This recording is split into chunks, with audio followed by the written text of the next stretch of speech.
Hi, I'm Josh, designer of Coalition, Councils of the Republic, and today I'm going to show you what's in the box for one of our prototypes. So the first thing I'd like to point out is the player count here. It says 6 to 12 players on this prototype, but that's actually outdated. The final version will support 4 to 15 players with enough components for all of those people. I'd like to show off the sides of the box. These show off some character art from each of the game's 4 parties. Each side's a different party, and each color here represents the relationship between those parties. We'll get into that in a second. Ooh. Check out that Renaissance frame style box edge. Okay, we got our rulebook here. And our fold-out dry erase scoreboard. Our other dry erase component here are these placards. There's 15 of these in the box.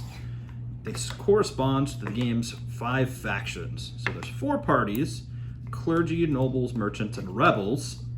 And then these guys are in competition, but you also might play as an independent with your own goal, not competing with any of the parties. So every player will have one of these, and you're gonna write your name with a fun title. So if I'm clergy, I might be Brother Josh, like so. Ooh. So this is Coalition Councils of the Republic. So we have these fun little council boards. There are 3 of these. The more players you have, the more councils you add into play. They're each their own sub-game, and you know what council you're on because your placard will be on the list at that council board, like so. Up next, I'd like to show you these influence cards. So there are 4 kinds of influence. There's justice, order, wealth, and freedom. This is the currency of the game, and this is used to bid on what kind of article your council is going to add to the Constitution. So every round, we have to add an article to our new Constitution here, represented by the scoreboard. So if we bid at our council more justice than anything else, that means we're going to add a justice article to our new Constitution here. So that's 1 justice article, and that benefits the 2 factions that care about justice, which are the clergy and the rebels.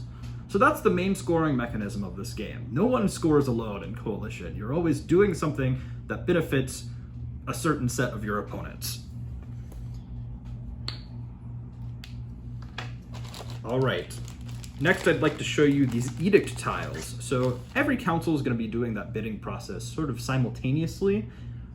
Once the scoreboard is updated, now we have to live with the consequences of our legislation, which come in the form of these double-sided edict tiles. So we have our justice or wealth edict here, and we have our freedom or order edict here. Which ones you resolve are determined by the state of our Constitution. So there's more justice than wealth right now, for example. So we'd be doing the justice edict here. That generally benefits your faction's game plan. Every faction also has a nifty set of unique roles to choose from. So I'd like to show a few of my favorites here. We've got the bishop, investor, let's see, countess, and maybe also our guild master for the merchants. And, ooh, I love the spy, one of our rebels. And let's pick an independent, our jester. People tend to like this guy. So everyone's gonna have a unique power. That's usually a bargaining chip, something to get people to work with you.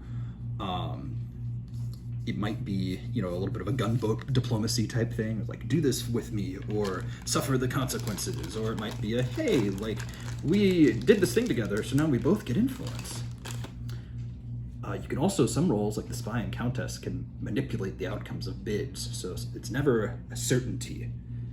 The last thing I'd like to show off here today is our final card type, the sigils. So they're typed, so it's a clergy sigil, a noble sigil, for example.